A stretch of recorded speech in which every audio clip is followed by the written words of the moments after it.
Hi, this is Kevin at Tutor with the Best, and you're watching 1 Minute Math. To talk about magnitude and direction, we first have to define a position vector, which is just a vector that has an initial point at the origin and a terminal point at AB.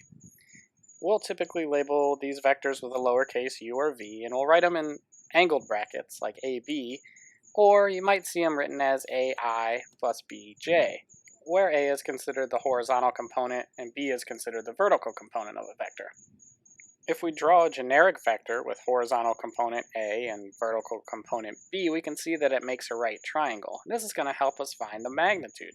We can just use the Pythagorean theorem, where if we solve for the magnitude, we'll have the square root of a squared plus b squared.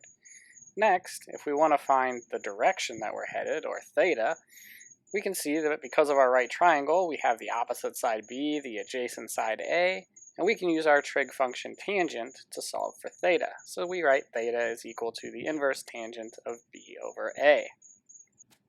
If you'd like to see more videos like this, click subscribe, or check out the next video in the series by clicking below.